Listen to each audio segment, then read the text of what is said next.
Here's a bankruptcy. Again. Wipes out.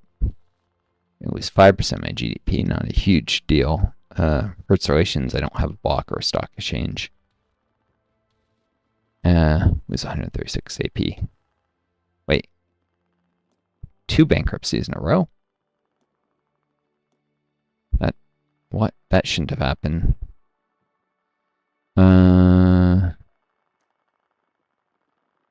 Free movement wants me to go to war. That is the weirdest, darndest thing.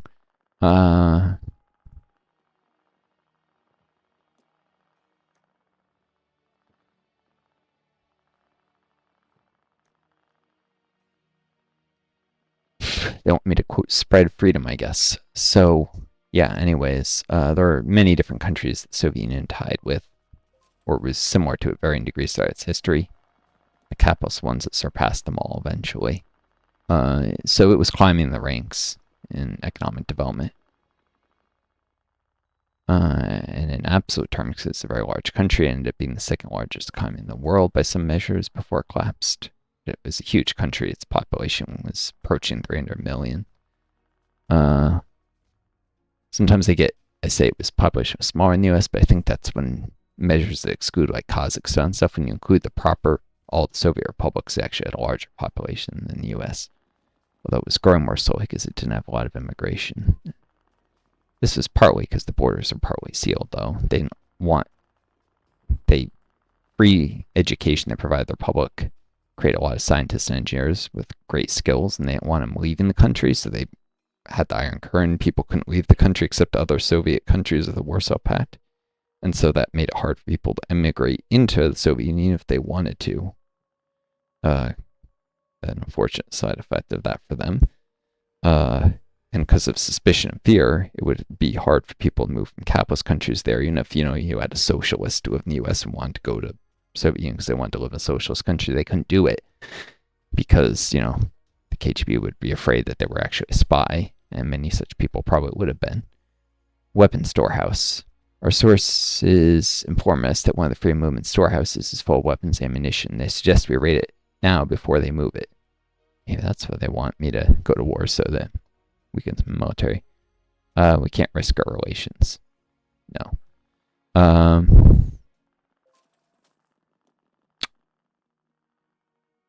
So it was partly self-inflicted at all the low levels of immigration to the Soviet Union. It wasn't just because the West was isolating them, but their immigration policy. By the way, if you play Crisis the Kremlin, is one thing. You can open up the borders and even subsidize immigration into countries, stealing scientists from other countries, like in the West.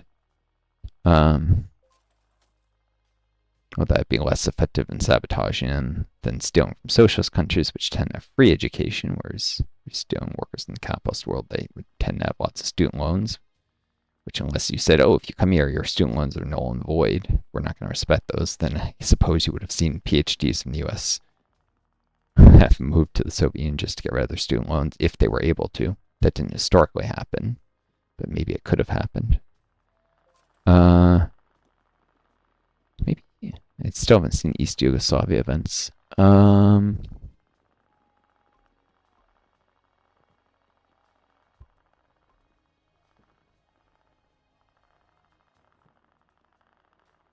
Currency wars mean relations are poor enough with Bulgaria. I could attack them if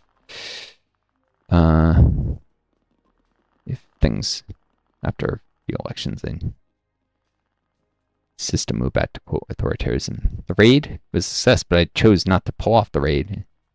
Indeed, we managed to find some armaments in their storehouse. Obviously, the freedom movement is claiming innocence. They say they had no idea about the weapons. Are very, quote, grateful to us for finding them. Right. Reduced army maintenance, higher score. But I chose not to. That's silly. If I didn't do the raid, I shouldn't have gone that event. But it's one of the bugs in this game. The World Car Free Day. 'Tis World Car Free Day. Let's go get some fresh air. You can gain score by doing Dude, Where's My Bike? Costs a tiny bit of money. Reduces unhappiness.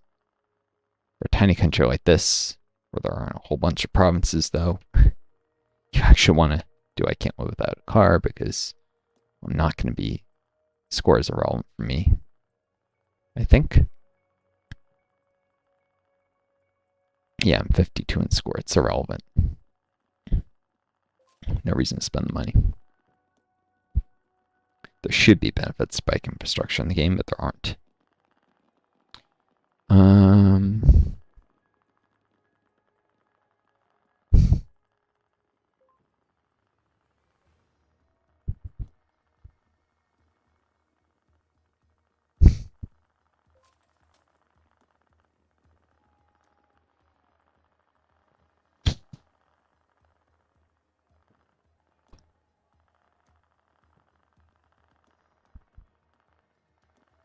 It's actually kind of good I did this because this scales the size of your country, and this I think has a fixed cost, like upfront cost. So doing the thing that scaled earlier saves money later. Costs have been higher, but the way I'm gonna get the AP for that is by starting a war or building up infrastructure.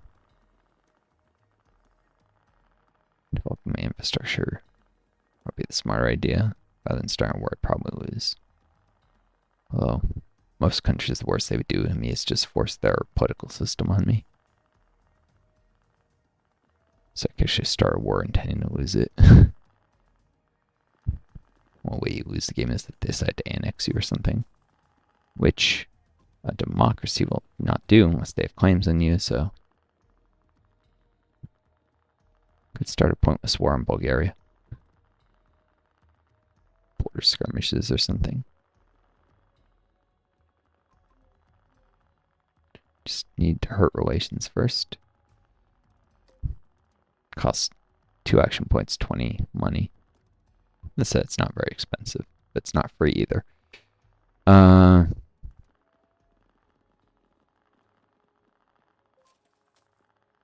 It's been kind of pointless because I haven't yet been able to use AP and the money we get wiped out so fast.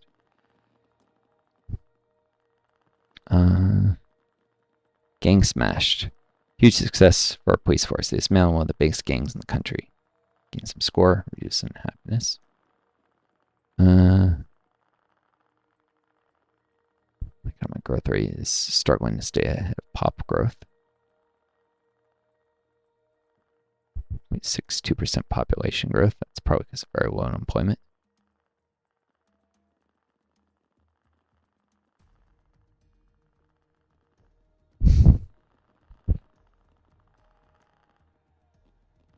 Population growth that will eventually allow a larger military.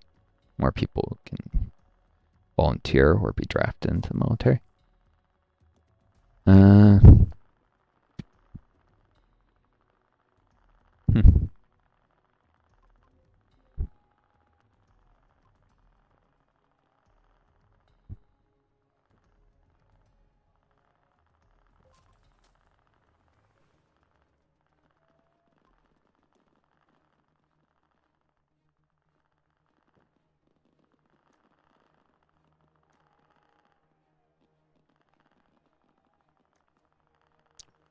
Precariat revolution. The precariat, a class of people without steady job security, so like Uber drivers and such, have had enough of their great existence, are calling for an economic revolution that would provide them with an acceptable income and psychological welfare. Precariats of the world, unite. This is the game devs presuming that people would eventually get fed up with their exploitation and gig economy nonsense and do something about it. Before we speak, so by do something about it, I mean they would protest and such. Before we speak, am I scanning with my hyper reconstruct? But it's the crazies, the tin hat crazies who think aliens are everywhere. The truth is out there. Interesting. The file X. They're nuts. They are very much nuts. To give a sec for them to appear. They actually do increase population growth if they like you. Not necessarily a good thing when it's so darn high. Danger from UFOs. Implement the anti-aircraft system project. Retain at least 15 aircraft units. And there's actually an event where aliens do invade in this game eventually after a certain game year. So actually, they're right, at least about some things. Though they're wrong. They're crazy about most. They have to increase your unit capacity. So increase unit capacity, population growth, reduce warhead maintenance. I think they make project maintenance more expensive, though. You laughed at us? You laughed at us? We'll see who's be laughing when they will come. Oh, and just so you know, a tinfoil hat offers great protection from mosquitoes. Right.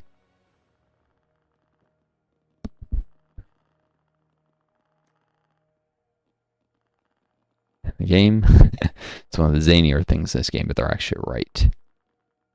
As I said, aliens eventually do invade Earth in this game, though it's like in the year 21, whatever. It's very far in the future. It happens earlier in scenarios that start a later game year than this one. By the time that happens, you're probably like a mega superpower. And what projects are absorbing all my resources? Fossil fuel energy. Again, it's getting hard to import enough coal or whatever. Because the demands grow with your population as well as your economy for it. Or for that project, I should say. And natural resource imports only grow with your resource demands grow population. This will eventually force me back to an agricultural economy if I don't end that project. Miners in the mining industry and adding mining infrastructure will help, though. We're broke. Or we're broken. The Church of Ecology has caused thousands of people to lose their savings. All their frustrations are target us now. They're blaming us for their independent decisions. Nevertheless, we should react somehow. Shall we pay them compensation? We'll help restorations, or we can't help you. Lose HDI. I'm already not meeting the industry stuff. And unhappiness. Can't help. To maintain relations with... Yeah, no longer have. Might take a sec to... It's supposed to go down to 20. Didn't actually apply the debuff. Not that I should be complaining. Means if I end the fossil fuel energy or build mining infrastructure, I actually won't have an economic crash that I should be burdened with. But that event didn't do what it was said on the tin. Interventionism increases as this militarism. Protection, personal control.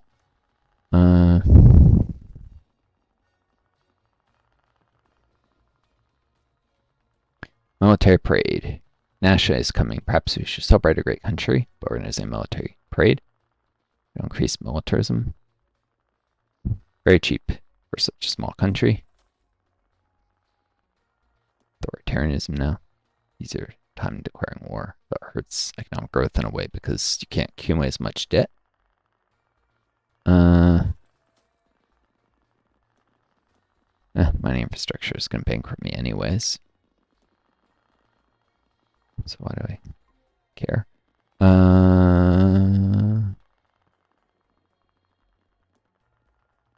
Actually requires natural resources to do tourist infrastructure more than I have.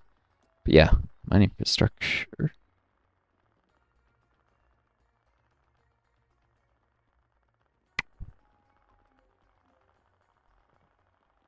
Something improve relations? Here? Is it 31? I don't know.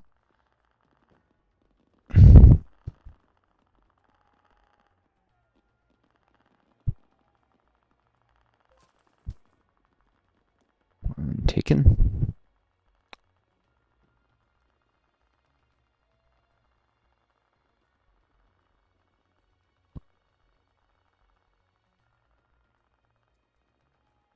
Legitimate Businessmen's Club. Ah, the Mafia.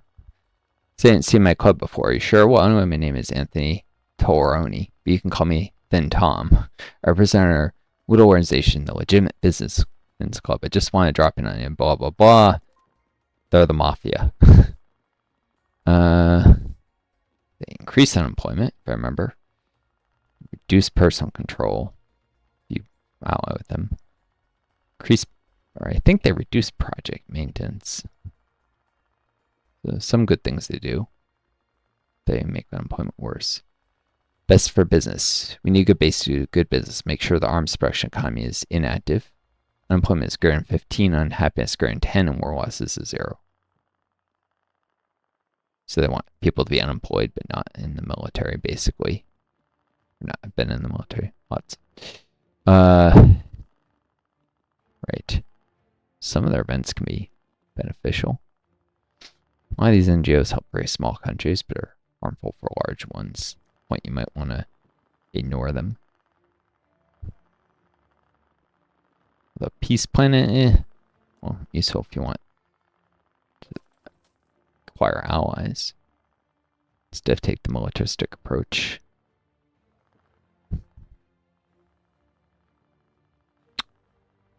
Right.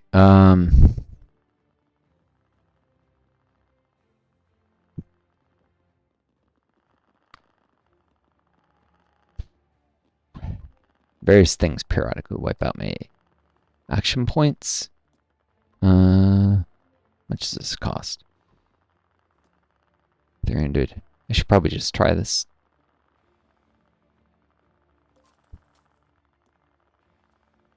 Oh, shoot. That triggered bankruptcy. Wish I had memorized exactly where that was, but... Oh, start rebuilding AP before I need to do more projects.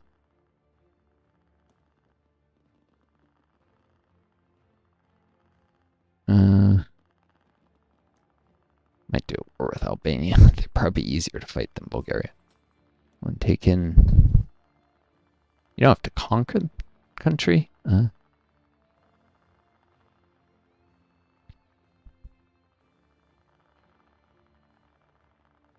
Plus, relinquishing claims can be a way to reduce your warmonger. So having claims is just often beneficial. People's Democratic Front agitators in the army. Recently, we've seen increased activity from communist agitators in the army. Perhaps we should get rid of them before they do us any harm. A, who cares? Or get rid of them. Get rid of them hurts relations, costs money, and AP. This is A, who cares? Does make the military less effective, but if